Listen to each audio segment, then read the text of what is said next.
کہتے ہیں نا، کچھ سرزمینیں سورج کے نکلنے سے نہیں جاگتی بلکہ خاموشی کے اترنے سے زندہ ہوتی ہیں، بالکل دھن کی طرح۔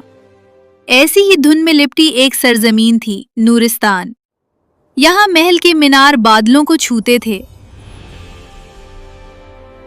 اور رات کو چراغ ایسے جلتے تھے جیسے آسمان نے اپنی روشنی زمین پر رکھ دی ہو۔ نورستان کی ملکہ نور سحر کا نام دور دور تک مشہور تھا۔ لوگ کہتے تھے کہ وہ عقل مند بھی ہے اور انصاف پسند بھی۔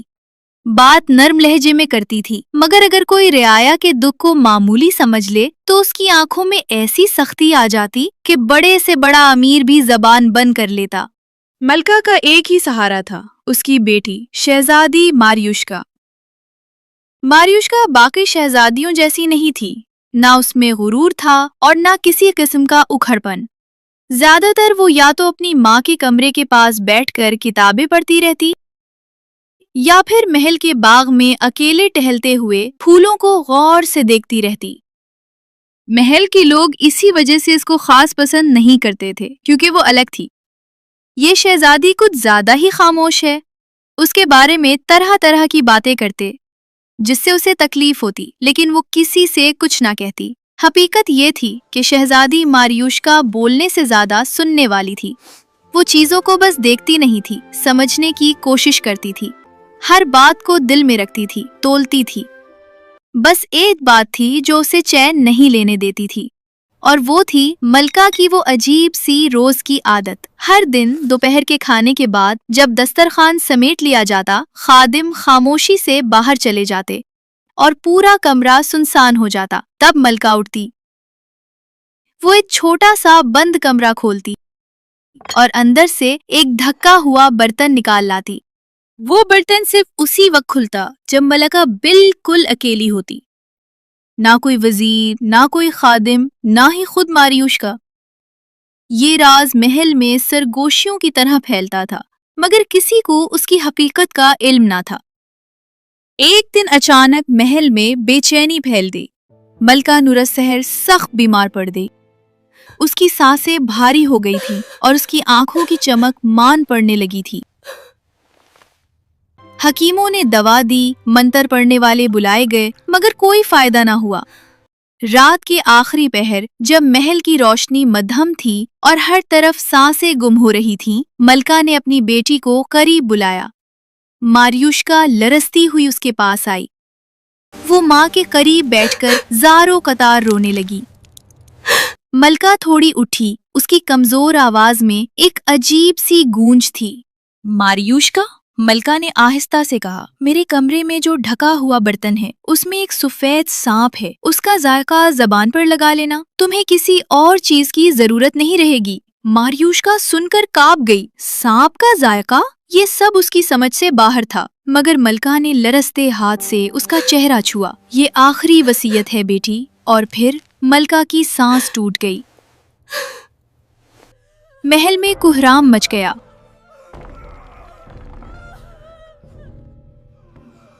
ہر طرف سوگ، ہر طرف سیاہ کپڑے، ہر طرف ماتم۔ مگر شہزادی ماریوشکا خاموش تھی۔ اس کی آنکھوں میں آنسو تھے، مگر لبوں پر ایک گہرا سکوت تھا۔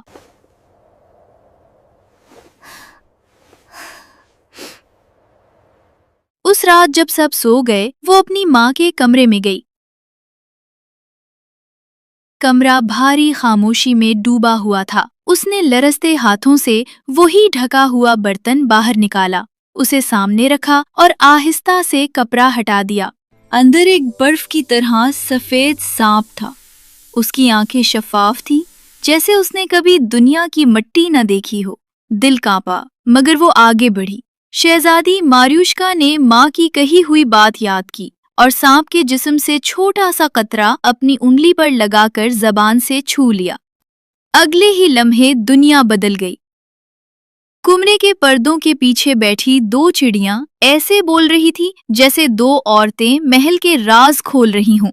تخت کے پاس چھوٹی مکھیوں کی سرگوشیاں، دور دیواروں پر بیٹھے کیڑوں کی باتیں، سب کچھ صاف سنائی دینے لگا۔ اور سب سے خوفناک بات، چڑیاں کہہ رہی تھیں، تمہیں پتا ہے رانی صاحبہ کو زہر دیا گیا ہے اور زہر دیا بھی ان کی اپنی بہن نے ہے۔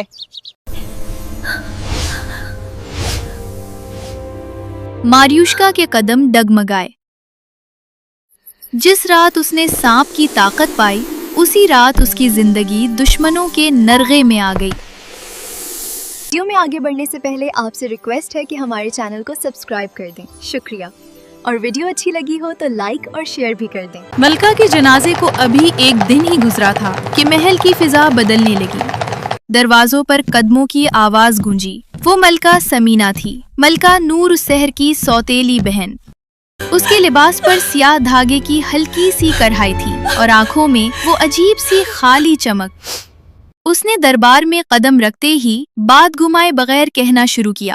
اس کے لہجے میں افسوس کم اور یقین زیادہ تھا۔ وہ بولی، ماریوشکا ابھی بہت کم عمر ہے، نا تجربہ کار ہے اور سلطنت سنبھالنے کے قابل نہیں۔ کچھ عمرا نے فوراً ہاں میں سر ہلا دیے، جیسے یہ سب پہلے سے طے ہو۔ آپ کی خالہ آئی ہیں اور انہوں نے آپ کو نااہل قرار دے دیا ہے۔ ان کے ارادے کچھ صحیح نہیں لگتے۔ پورے دربار میں ایک بے چینی سی پھیل گئی۔ پھر اچانک وہ لمحہ آیا جس نے سب کچھ بدل دیا۔ ملکہ سمینہ نے سب کے سامنے الزام لگا دیا۔ ملکہ کی بیماری کو اتفاق نہیں تھی، یہ سب اسی لڑکی کی وجہ سے ہوا ہے۔ اس نے اپنی ماں کو زہر دیا۔ ماریوشکا کے لیے جیسے وقت وہی رک گیا۔ اس کا دل زور سے دھڑکا اور سانس لینا مشکل ہو گیا۔ دربار میں سرگوشیاں شروع ہو گئیں۔ جو لوگ کل تک اس کے احترام میں کھڑے ہوتے تھے، آج نظریں چرا رہے تھے۔ میں نے ایسا کچھ نہیں کیا، میں بھلا ایسا کیوں کروں گی؟ وہ ماں تھی میری۔ سمینہ نے ایک لمحہ ضائع کیے بغیر حکم دے دیا، شہزادی کو شام ہوتے ہی قید کر دیا جائے، کال کوٹری میں سڑنے دو اسے۔ اسی لمحے اس کی ماں کے ایک وفادار نے اس کے کان میں پھسپھساتے ہوئے کہا، پیاری ماریوشکا، بھاگ جاؤ، نئی ملکہ تمہیں زندہ نہیں چھوڑے گی۔ ماریوشکا نے ایک پل بھی سوچنے میں ضائع نہ کیا۔ اس نے فوراً فیصلہ کر لیا۔ رات کی تاریکی میں وہ کھڑکی سے نیچے اتری۔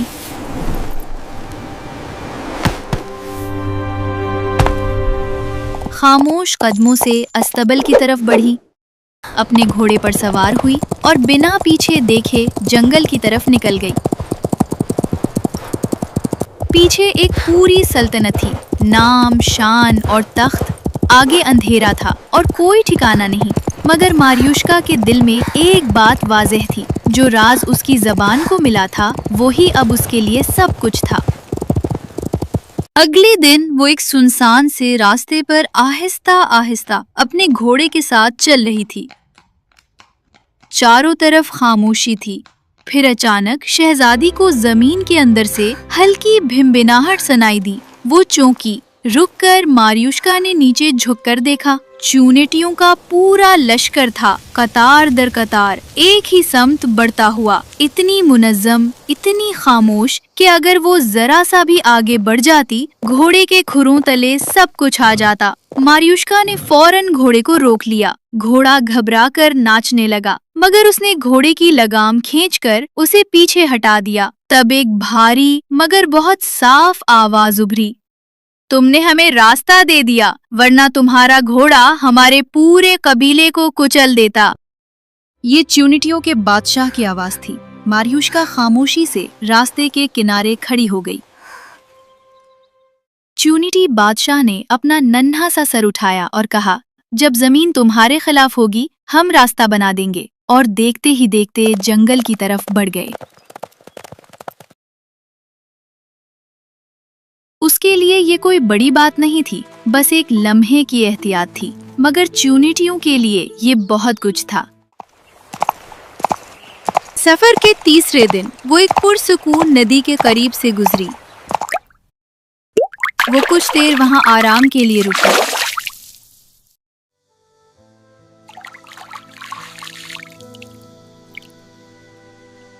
اچانک اسے ایک چیخ جیسی آواز سنائی دی، ہم مر جائیں گے، ہمیں باہر نکالو۔ وہ پانی کے قریب گئی۔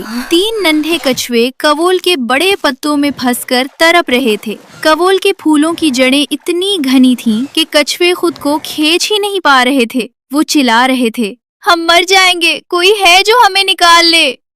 मारियुश्का ने एक लम्हा भी ये नहीं सोचा कि ये क्या है या कहाँ से आई हैं। वो करीब गई और अपनी नर्म उंगलियों से कवोल के पत्ते एक एक करके हटाए, उलझी हुई जड़ें तोड़ी और बड़ी एहतियात से उन तीनों को आजाद कर दिया। कछुए दुम हिलाते हुए रोशनियों की तरह तैरने लगे। फिर कुछ दूर जाकर उन तीनों ने अपने सर पानी से बाहर निकालकर मारियुश्का की तरफ देखा। तुम्हारी नेकी याद रखी जाएगी, नेक दिल शहजादी।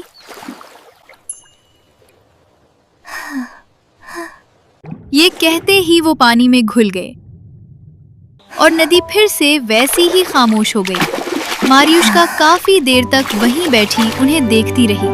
उसके दिल को यकीन ही ना आ रहा था कि वाकई वो कछुओं से बातें कर रही थी और जो हुआ वो हकीकत थी। 4 दिन की धूल अभी भी उसके कपड़ों और बालों में जमी हुई थी जब वो एक बड़े सुनसान जंगल में दाखिल हुई। चारों तरफ खामोशी थी। मारियुश्का आहिस्ता आहिस्ता आगे बढ़ रही थी कि अचानक ऊंची टहनी से परिंदों की हल्की फुल्की गुफ्तगू सुनाई दी। एक बाज का जोड़ा अपने ही चूजों को जैसे बेरहम फैसले में घोंसले से बाहर फेंक रहा था। वो बोलते जा रहे थे, हमारे पास खाने के लिए कुछ नहीं बचा, तुम्हें खुद देखना होगा कि जिंदा रहो या मर जाओ। जमीन पर 3 नन्हे चूजे कांप रहे थे।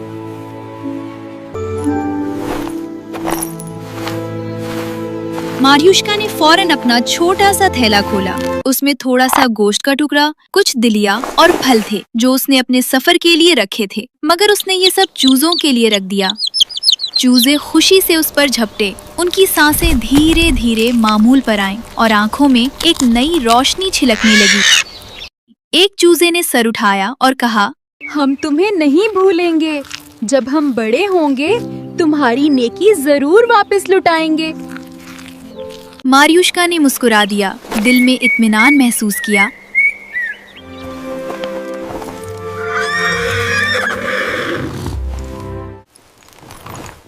और अपने सफर पर आगे बढ़ गई। एक हफ्ते बाद मासूम भटकती शहजादी एक बड़े शहर पहुंची। शहर में शोर शराबा, हुजूम और ढोलों की थाप हर तरफ गूंज रही थी। लोग तेज तेज चल रहे थे और हर एक की आंखों में अजीब सी बेचैनी थी। इसी वक्त एक सवार ऊंची घड़ियाल के पास खड़ा ऐलान कर रहा था, शहजादा आयान अपनी माँ के खजाने और सल्तनत को बचाने के लिए एक मददगार तलाश कर रहा है। जो भी उसके बताए काम मुकम्मल करेगा वो उसका हमसफर और सल्तनत का शरीक हुक्मरान बनेगा। भीड़ में शोर मच गया। कुछ लोग हैरान और कुछ खौफजदा नजर आए, क्योंकि सच कहा जाए तो पहले ही कई बहादुर नौजवान यहाँ आकर जान खो चुके थे। ये इम्तिहान कोई आसान चीज नहीं थी, लेकिन शहजादी मारियुश्का के दिल में एक उम्मीद की चिंगारी जल उठी। अगर वो शहजादे की मदद कर सकती है, अगर वो ये हुक्मरानी जीत जाए, तो न सिर्फ वो अपनी माँ की सल्तनत वापस हासिल कर सकती थी, बल्कि अपने आप को भी बेगुनाह साबित कर सकती थी। चुपचाप जरा हिचकिचाते हुए मारियुश्का ने हाथ उठाया। घूमती भीड़ में सरगोशियां फैल गईं। सब हैरत में थे कि कौन है ये लड़की जो इतनी हिम्मत दिखा रही है। वो घुड़सवार के साथ महल के लिए रवाना हो गई। शहजादा आयान का महल समुंदर के किनारे था।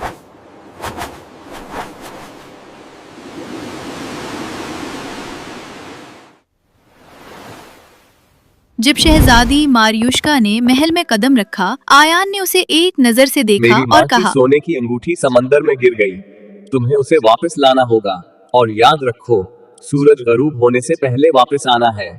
मारियुश्का ने समंदर की तरफ देखा। लहरें इतनी तेज थीं कि ऐसा लग रहा था जैसे अपने अंदर हजारों खौफ छुपाए हुए हों। साहिल पर बैठकर उसने खुद से कहा, ये कैसे मुमकिन होगा? इतने गहरे पानी में अंगूठी कैसे ढूंढूंगी?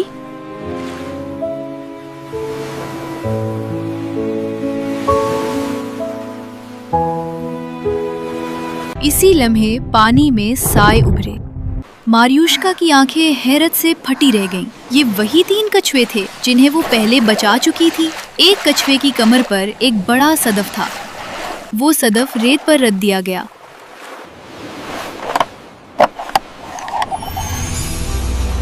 मारियुश्का ने उसे खोला और देखती ही रह गई। उसे अंदरून से सोने की चमकदार अंगूठी मिली। तुमने हमें बचाया था, आज हमारी बारी थी कि तुम्हारी मदद करें। और फिर तीनों कछुए पानी की तह में गायब हो गए। मारियुश्का ने अंगूठी अपने हाथ में मजबूती से पकड़ी और दिल में सोचा, चलो शुक्र है, ये काम तो हो गया। शहजादे ने हैरत से अंगूठी देखी और बज़ेद बोला, नामुमकिन, ये तुम्हें वाकई मिल गई?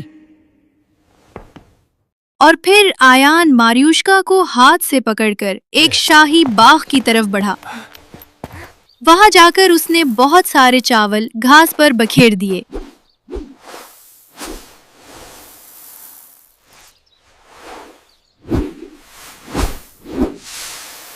सुबह सूरज निकलने से पहले ये सारे चावल भोरियों में भरे होने चाहिए।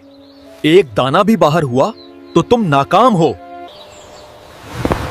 मारियुश्का ने इतने दाने देखे और दिल ही दिल में सोचा, बंदा पूछे, ये काम एक नाजुक सी शहजादी भला कैसे कर सकती है?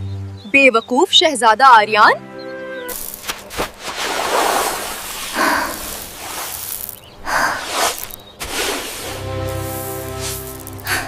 मगर वो फिर भी काम में लग गई। वो चावल इकट्ठे करने लगी, मगर एक एक दाना इकट्ठा करना उसके बस की बात न थी।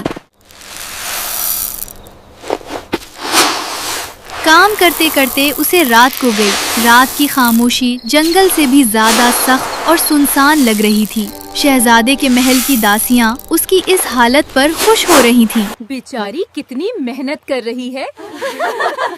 उसे वाकई लगता है ये करके ये हमारी जगह ले लेगी। मारियुश्का एक तरफ बैठ गई और आंखों में आंसू भर आए। मगर जैसे जैसे रात आगे बढ़ती गई, वो कुछ हल्की हल्की सरगोशियां सुनने लगी। मारियुश्का ने हैरत से देखा, ये तो चूंटियों की फौज थी। हम यहाँ हैं प्यारी मारियुश्का। छोटी छोटी चूंटियां एक के बाद एक चावल बोरियों में डाल रही थीं। उसे पता ही नहीं चला कि कब उसकी आंख लगी और वो सो गई। जैसे ही सुबह की पहली रोशनी बाग में गिरी तो मारियुश्का की आंखें खुल गईं। वो ये देखकर दम बखुद रह गईं। सारी बोरियां कतार में रखी हुई थीं, बिल्कुल परफेक्ट। ये तो वाकई जादू है। शुक्रिया मेरे दोस्तों। अब मजा आएगा इस अकड़ू शहजादे के तासुरात देखने का। चूंटी बादशाह कहीं नजर नहीं आया, मगर उसकी रियाया की मेहनत हर जगह बोल रही थी। सब ने मिलकर इस काम को मुमकिन बना दिया। शहजादे की जिद अब और भी बढ़ गई थी। अगर ये काम भी कर लो तो मैं मानूं कि हाँ, तुम एक खास शहजादी हो। उसने मारियुश्का को आखिरी इम्तिहान दिया। अगर तुम जिंदगी के दरख्त का सुनहरी अनार ला सकती हो तो मैं तुम्हें अपना साथी मानूंगा, वरना तुम भी बाकियों की तरह नाकाम ठहरोगी। महल में सरगोशियां फैल गईं, क्योंकि आज तक किसी ने जिंदगी के दरख्त का फल नहीं देखा था। कहा जाता था कि जिंदगी का दरख्त दुनिया के आखिरी किनारे पर है, जहाँ रोशनी और अंधेरा एक दूसरे में घुल जाते हैं, जहाँ इंसान के कदम कभी नहीं पहुँच पाते और जहाँ वक्त थम सा जाता है। मारियुश्का ने अपना सफर शुरू किया।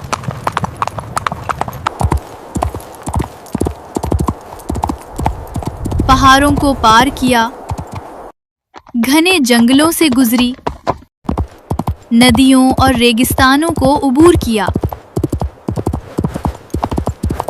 हर रात वो सोचती, शायद मैं गलत सिमत में जा रही हूँ, मगर फिर अपनी माँ की आवाज याद आ जाती और वो हिम्मत करके चलती रहती। एक रात जब वो सितारों के नीचे थक कर सो गई थी, अचानक उसके कदमों के पास एक सुनहरी चीज गिरी। ये अनार था, रोशनी को अपने अंदर जज़ब किए हुए और वापस चमक रहा था। इसी वक्त आसमान से परों की हल्की हल्की सरगोशियां आईं। वो वही 3 बाज थे जो अब बड़े और मजबूत परिंदे बन चुके थे। हम वहीं तक गए जहां दरख्त खड़ा है। तुमने हमें जिंदगी दी थी, आज हमने तुम्हारे लिए जिंदगी का फल लाया है। मारियुश्का ने सुनहरी अनार मजबूती से हाथ में पकड़ा और पूरे महल में शहजादे को ढूंढने लगी। एक एक राहदारी, एक एक सहन, मगर जितना वो तलाश करती गई शहजादा कहीं नजर न आया। आखिरकार वो थक कर महल के पीछे बहती नदी के किनारे आकर बैठ गई। सुनहरी अनार उसकी गोद में था और आंखें नम थीं।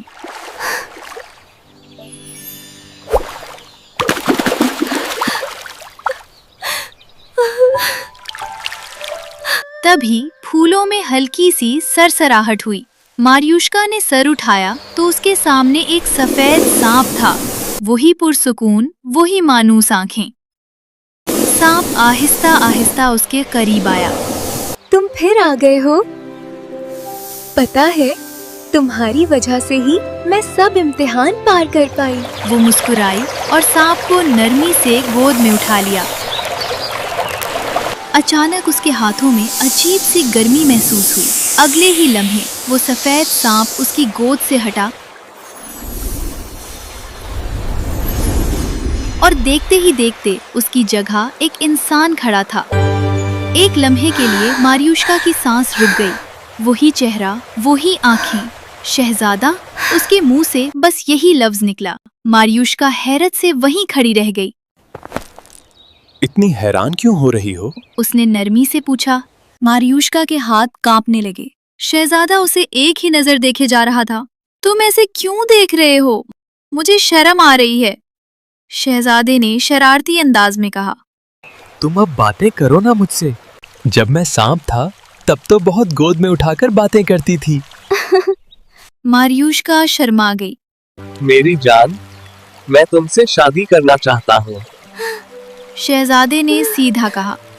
ये सुनकर मारियुश्का जोर जोर से रोने लगी।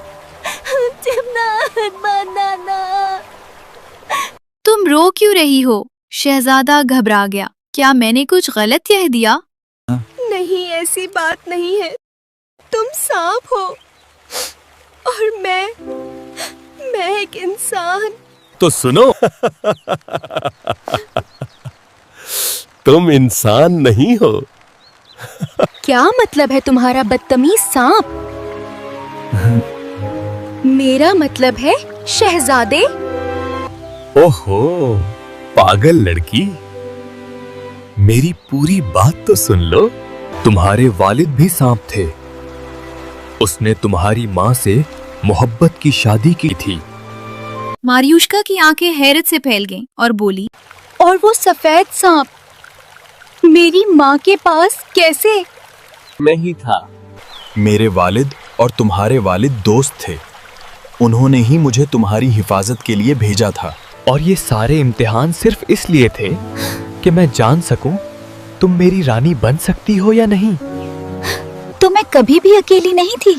नहीं, बिल्कुल भी नहीं मेरी जान।